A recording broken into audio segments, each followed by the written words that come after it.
Link from Bhavya Bharat.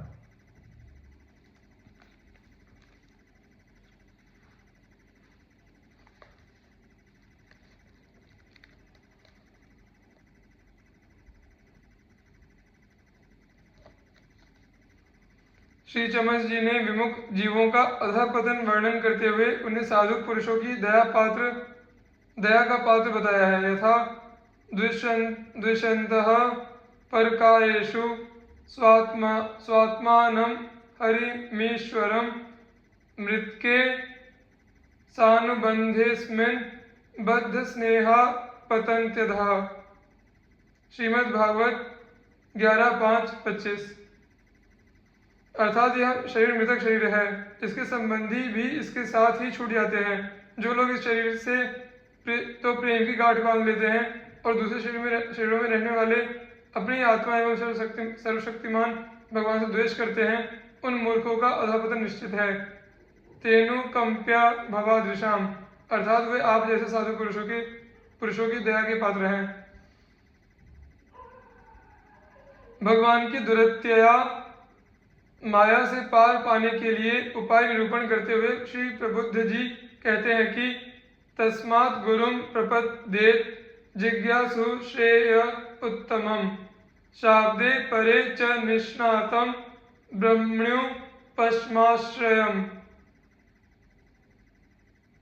तत्र भागवतान् धर्मान् शिक्षेत् गुरुवात्मदैवतः अमाया यानुवृत्त्या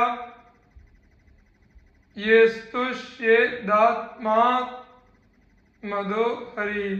श्रीमद् भागवत 11:3-21-22। अर्थात इसलिए जो परम कल्याण का जिज्ञासु हो उसे गुरुदेव की शरण लेनी चाहिए।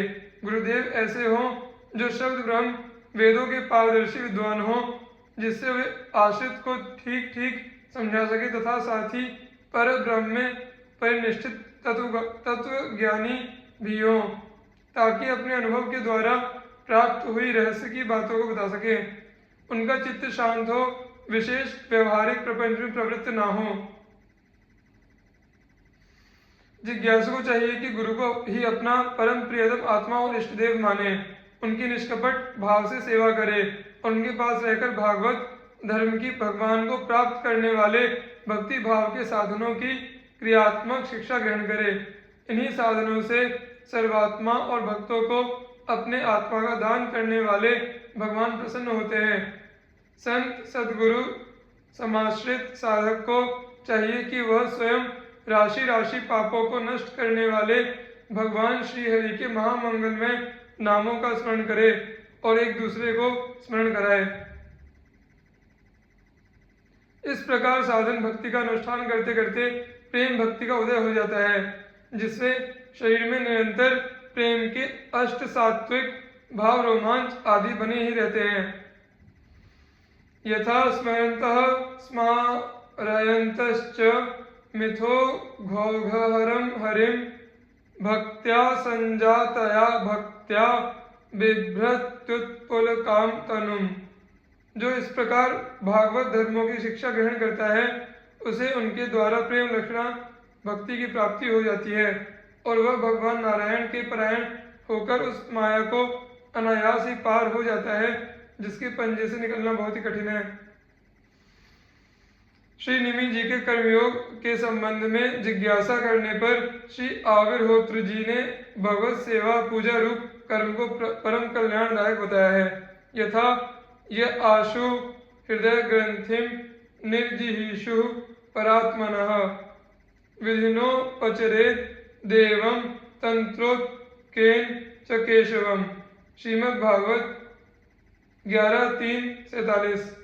अर्थात जो पुरुष चाहता है कि शीघ्र से शीघ्र मेरे ब्रह्म स्वरूप आत्मा की हृदय ग्रंथि मैं और मेरे की कल्पित गांठ खुल जाए, उसे चाहिए कि वह वैदिक और तांत्रिक दोनों ही पद्धतियों से भगवान की आराधना करे। आराधना विधि का संकेत करते हुए कहते हैं कि सांगोपांगाम सपार्षदाम ताम ताम मूर्तिम स्वमंत्रतः पाद्याघ्या चमनीयाद्यः स्नानवासो विभूषणः गन्धमाल्याक्षत्रभिर्धूपदीपोपहारकः सांगम संपूज्य विधिवत स्तवै स्तुत्वा नमे धरिम। अर्थात अपने अपने उपासदेव के विग्रह की हृदयादि अंग आयुधादि उपांग और पार्षदों के सहित मूल मंत्र द्वारा पाद्य अर्घ्य आचमन मधुपर्क स्नान वस्त्र आभूषण गंध पुष्प अक्षत तिलक तिलकालंकार में अन्यथा नहीं नाक्षतैरर्चयेत् विष्णुम्। अर्थात दधि अक्षत के तिलक माला धूप दीप और नैवेद्य आदि से विधिवत पूजा करे तथा फिर स्तोत्रों द्वारा स्तुति करके सब परिवार भगवान श्री हरि को नमस्कार करे। ऐसा करने से वो शीघ्र ही मुक्त हो जाता है। यथा अचिरान मुच्यते ही सह। श्रीमद् भागवत 11:3-55। श्री पिप्पलायन जी ने भगवत स्वरूप का निरूपण करते हुए भगवत भक्ति का बड़ा ही सुंदर विवेचन किया है। यथा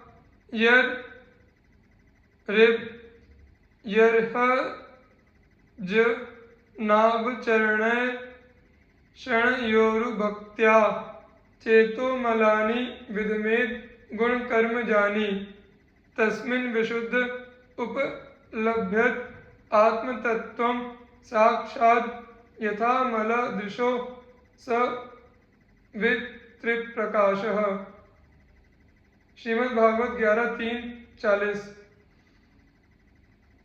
अर्थात जब भगवान कमल नाभ के चरण कमलों को प्राप्त करने की इच्छा से तीव्र भक्ति की जाती है तब वह भक्ति ही अग्नि की भांति गुण और कर्मों से उत्पन्न हुए चित्त के सारे मलों को जला डालती है। जब चित्त शुद्ध हो जाता है तब आत्म तत्व का साक्षात्कार हो जाता है। जैसे नेत्रों के निर्विकार होने से सूर्य के प्रकाश की प्रत्यक्ष अनुभूति होने लगती है। श्री द्रुमिल जी ने श्री निमि जी के पूछने पर भगवान के विविध अवतारों का वर्णन किया है। आपका कहना है कि भगवान अनंत हैं, उनके गुण भी अनंत हैं। जो यह सोचता है कि मैं उनके गुणों को गिन लूंगा वह मूर्ख बालक है। यह तो संभव है कि कोई किसी प्रकार पृथ्वी के धूलिकणों को गिन ले, परंतु समस्त शक्तियों के आश्रय भगवान के अनंत गुणों का कोई कभी किसी प्रकार पार नहीं पा सकता है। कोई कभी किसी प्रकार पार नहीं पा सकता है। यथा योवा अनंतस्य गुणान्तानुक्रमिष्यन् स तु बालबुद्धि रजांसि भूमिर गणयेत् कथंचित् कालेन नैवाखिल शक्ति धाम्नः। श्रीमद् भागवत 11:4-2। नवधा भक्ति के आचार्य श्रवण परीक्षित सुमति व्यास सावक संकीर्तन सुठी सुमिरन प्रहलाद पृथु पूजा कमला चरणन मन बंदन सुफलक सुवन दास दीपत्ति कपीश्वर सख्य त्वये पारथ समर्पण आत्म बलिधर उपजीवी इन नाम के एते त्राता अगति के पद पराग करुणा करो जे नेता नवधा भगति के।